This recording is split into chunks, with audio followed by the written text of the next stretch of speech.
Hello guys, samahan niyo ako magluto ng tinolang manok na may pechay at saka patatas. Ito lang yung mga prepare ko na ingredients, bawang, sibuyas, luya at tanglad, at pechay. Tsaka ito yung manok, and then ito yung patatas kasi wala akong papaya na makita na fresh. Hindi ko lang talaga sure kung tinola ang tawag dito or nilaga ba. Basta bahala na kayo guys kung anong tawag dito, basta sinabawan siya. Ayun.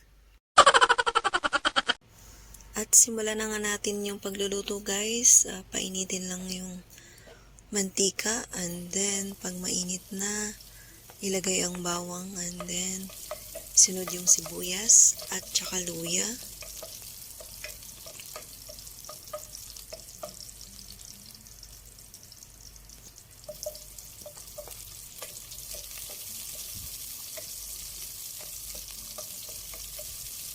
Maganda kasi talaga pag ginisa yung bawang at saka sibuyas at saka luya para maging malasa yung manok natin tsaka hindi maging malangsa. Kaya yun yung ginagawa ko kapag nagsasabaw ng manok.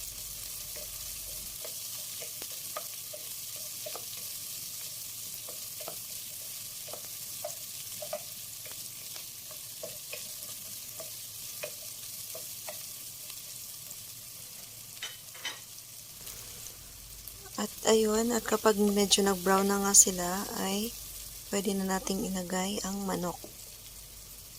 Ayan, halu-haluin lang natin sila para ma-absorb ng manok yung lasa nitong mga sahog. Itong sibuyas, bawang. Ayan, kung maaamoy nyo lang guys, ayan, sobrang bango niya.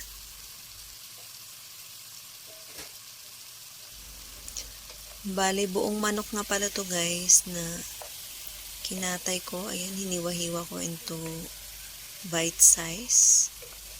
Ayan, isang buo yan na medyo frozen siya kasi naka-sale lang siya sa Lulu.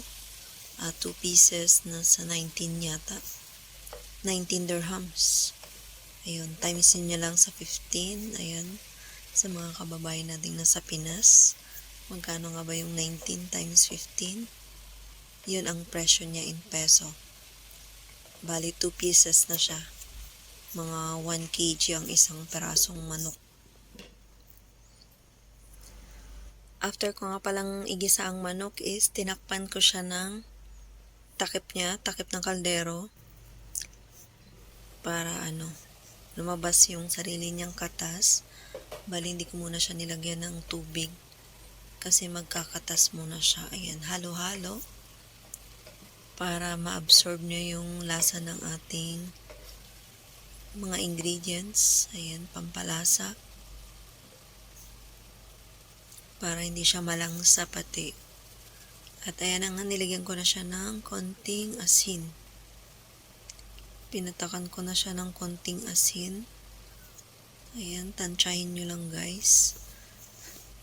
Sa 1 kg siguro depende sa panlasa nyo, siguro mga kalahating kutsara. Ayan, ang itimpla.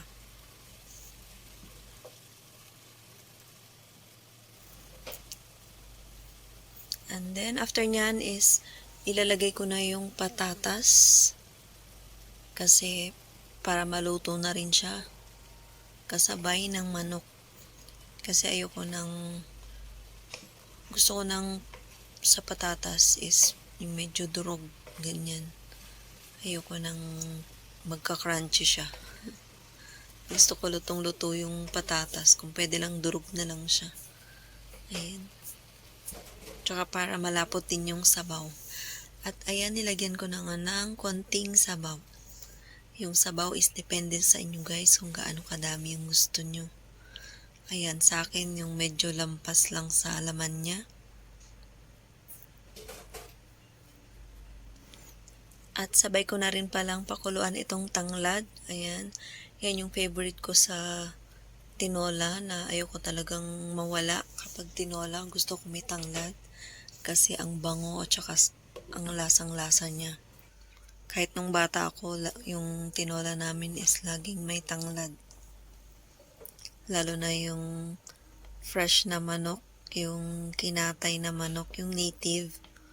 Ayun, ang sarap niya kahit walang gaanong sahog. Ganyan lang, tanglad, then merong malunggay.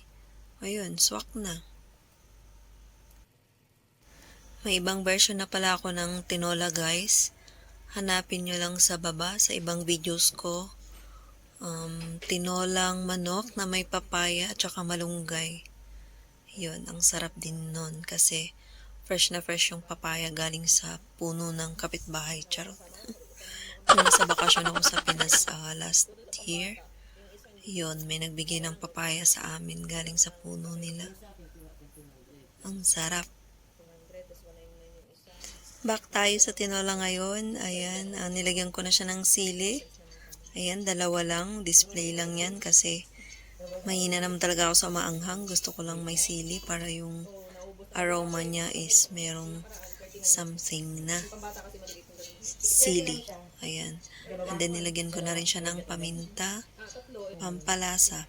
At tinikman ko na rin siya at sakto lang yung alat.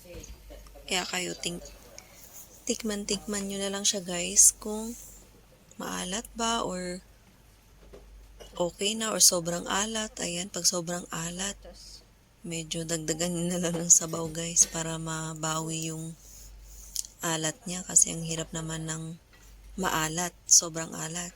Sabi nila mas maiging matabang kesa sobrang alat kasi wala ka na magagawa pag sobrang alat.